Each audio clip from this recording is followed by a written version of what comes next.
ഇടശ്ശേരി കലാപാഠശാല ഇടശ്ശേരി സ്മാരക മന്ദിരത്തിന്റെ നേതൃത്വത്തിൽ മഹാകവി കുമാരനാശാന്റെ 100ാം വാർഷികം ശനിയാഴ്ച ആഘോഷിക്കും.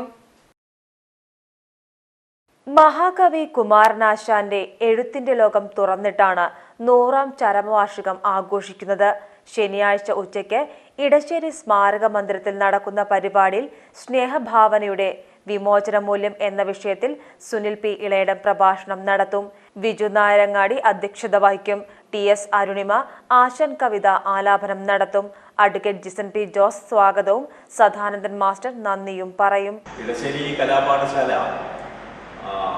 കുമാരനാശാന്റെ ചരമ ശതാബ്ദി ആചരിക്കുന്നതിൻ്റെ ഭാഗമായി മലയാളത്തിലെ ഏറ്റവും മികച്ച പ്രഭാഷകരിൽ ഒരാളായ സുനിൽ പി ഇളയിടം നാളെ ആശാൻ കവിതയെക്കുറിച്ച്, ആശാൻ കവിതയുടെ സ്നേഹത്തിൻ്റെ വിമോചന മൂല്യത്തെക്കുറിച്ച് ഇടശ്ശേരി കലാപാഠശാലയ്ക്ക് വേണ്ടി ഇടശ്ശേരി സ്മാരക മന്ദിരത്തിൽ പ്രഭാഷണം നടത്തി.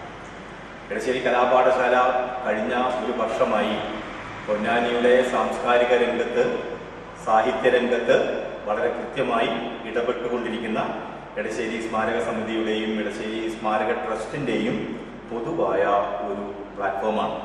സ്വാഭാവികമായും പൊന്നാനിയിലെ എഴുത്തുകാരെയും മലയാളത്തിലെ മുഴുവൻ എഴുത്തുകാരെയും ഈ പ്ലാറ്റ്ഫോമിന് കീഴിൽ കൊണ്ടുവരികയും അവരെ അവരുടെ സാഹിത്യ സംഭാവനകളെ, മൺമറഞ്ഞുപോയവരുടെയും ജീവിച്ചിരിക്കുന്നവരുടെയും സാഹിത്യ സംഭാവനകളെ കൃത്യമായി വിലയിരുത്തുകയും ചെയ്യുക എന്നതാണ് കലാപാഠശാലയുടെ പ്രവർത്തനങ്ങളുടെ ലക്ഷ്യം എന്ന് പറയുന്നത്. ഓരോ ആഘോഷ മുഹൂർത്തങ്ങൾക്കും വർണ്ണശോഭ നൽകി മനം കവർന്ന തിരൂരിന്റെ പ്രിയ കുടുംബ വസ്ത്രാലയം സൻഹ ഫാഷൻ. സൻഹ ഫാഷൻ, തിരൂർ.